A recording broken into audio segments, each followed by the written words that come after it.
గారు హ్యాండ్లూమ్ అదే విధంగా పవర్ లూమ్స్ మనం ఆదుకోవాలి, పనులు ఇవ్వాలి. ఒకవేళ బతుకమ్మ చీరలు ఆగిపోతే కొంతమందికి నష్టం జరుగుతుందని వారు నా దృష్టికి తీసుకురావడం జరిగింది. బతుకమ్మ చీరలు కట్టుకునేంత క్వాలిటీ కానీ దాని మీద పెట్టాల్సినంత పెట్టుబడి పెట్టలేదు. అందుకే ఈరోజు నేను మా మంత్రి అధికారి గారు చెప్తే నేను ఒకే మాట చెప్పిన, ఈరోజు స్వయం సహాయక సంఘాలు మా మహిళలు సెల్ఫ్ హెల్ప్ గ్రూప్స్ కింద 63 లక్షల మంది సభ్యులు ఈరోజు తెలంగాణ రాష్ట్రంలో ఉన్నారు. ఈ 63 లక్షల మంది సభ్యులకు ఒక మంచి డిజైన్తో ప్రతి ఆడబిడ్డకు 2 చీరలు ఇస్తే 30 లక్షల చీరలు మనము ఆర్డర్ ఇవ్వచ్చు.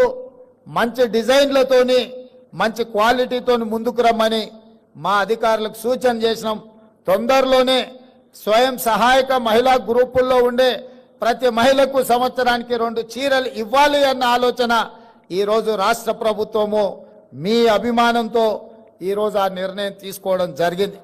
రబ్బర్ చెప్పులు లేనోళ్ళు టీవీలు వచ్చినాయి, పేపర్లు వచ్చినాయి, ఫామ్ హౌస్లు వచ్చినాయి, బంగళాలు వచ్చినాయి, జూబ్లీస్లో ప్యాలెస్లు వచ్చినాయి, గజ్వెల్లో వందలాది ఎకరాల ఫామ్ హౌస్లు వచ్చినాయి. మరి త్యాగాలు చేస్తే కొండా లక్ష్మణ్ బాపూజీ గారి లాగా లేకుండా మీరెందుకు ఇట్లా వేలాది కోట్ల రూపాయల ఆస్తులు వచ్చినాయో, మీ త్యాగానికి కొండా లక్ష్మణ్ గారి త్యాగానికి ఉన్న తేడా ఈరోజు తెలంగాణ సమాజం గమనించాలి. త్యాగానికి మారు పేరు పదవిని తృణపాయంగా తెలంగాణ రాష్ట్రం కోసం త్యాగం చేసింది కొండా లక్ష్మణ్ గారు. పదవులను అడ్డం పెట్టుకొని ఎన్నికలు ఉప ఎన్నికలు తీసుకొచ్చి ఎన్నికల్లో సెలక్షన్స్ కలెక్షన్స్ చేసుకొని బాగుపడ్డోళ్ళు ఎవరో తెలంగాణ సమాజం నిశ్చితంగా గమనిస్తూనే ఉంది. కాబట్టి త్యాగం అనే పదం మీకు సూట్ అవ్వదు. త్యాగం అంటే కొండా లక్ష్మణ్ గారు. కొండా లక్ష్మణ్ గారిని తెలంగాణ సమాజం ఎప్పటికీ గుర్తుపెట్టుకుంటుంది. తప్పకుండా వారి యొక్క గౌరవాన్ని పెంచే విధంగా తెలంగాణ రాష్ట్రంలో నిర్ణయాలు ఉంటాయి.